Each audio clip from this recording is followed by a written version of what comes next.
How exactly do sales funnels work?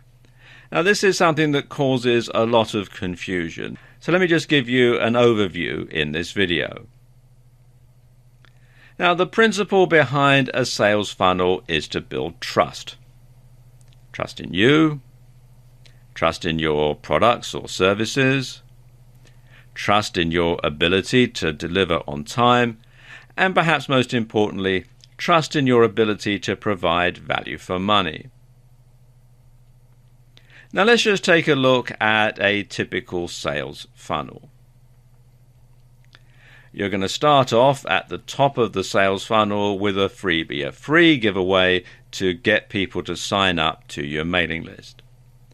Then you're going to sell them a lower priced item, then a mid-range item, then a high-priced item, a higher-priced item, and then finally a very expensive item or an expensive service. So as the people go down the sales funnel, they build more and more trust in you. They're more and more likely to move up to the next level, and you can sell them more and more expensive things, expensive items, expensive products, expensive services, that sort of thing. Now let's look at how this works in some detail.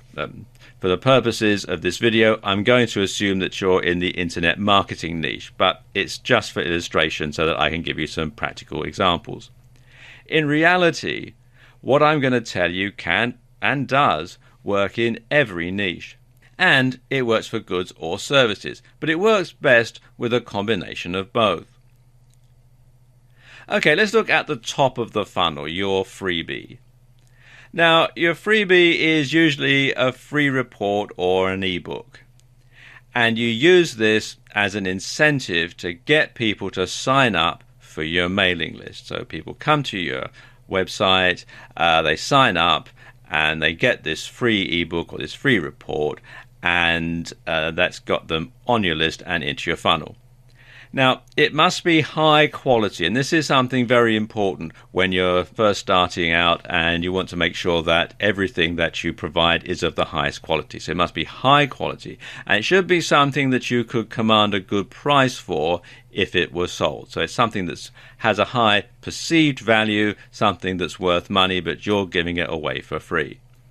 And it should contain useful information that your customer can start to use right away.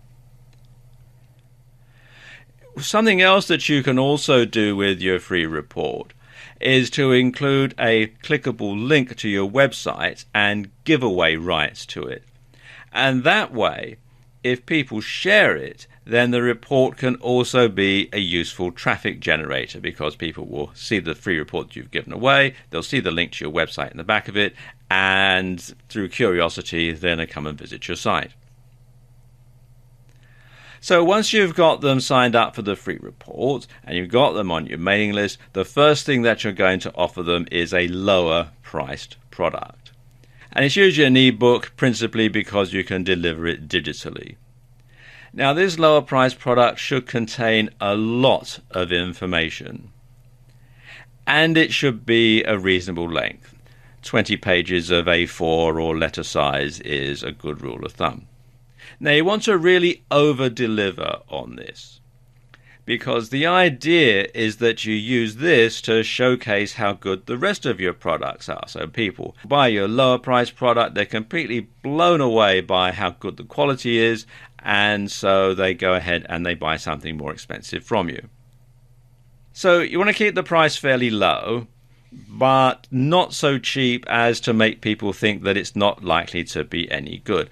Because sometimes people will look at something and they'll think, oh, that's so cheap, it's got to be rubbish. But where in fact it is actually good quality. So you don't want to make it too cheap, but you don't want to make it too expensive either. And usually something like $9.95 or something similar is a good price for your low price product, because after all, under $10, people can not think twice about spending that sort of money. And also, you want to offer a money-back guarantee, so that if people do buy your low-price product and they don't like it, then they can get a refund from you. So there's no risk attached to it. Then you sell them your mid-range price product. And this is something that's slightly more expensive than your ebook. And it can actually be an upsell to your low price product. So once someone has bought your low price product, you immediately offer them this mid-range product right away and offer them perhaps at a discount over what you would sell it if it were a standalone product.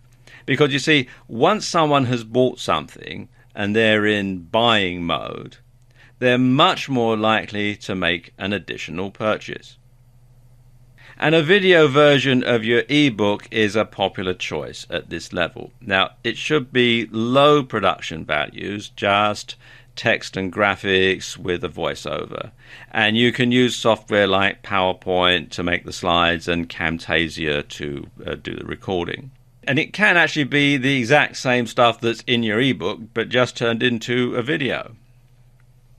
Now, after that, you're going to offer them a high-priced product, and this should be not immediately afterwards, but after a reasonable period of time. Because with your high-priced product, well, now you're really starting to make money. And courses and training products are popular at this stage. And these should be a combination of text and video. They should be well researched and well presented, and again, you want to over deliver on all this. You want to make sure that there is really outstanding value for money. And these training courses should have higher production values than your ebook and your previous videos. And you also want to include plenty of bonuses to add even more value.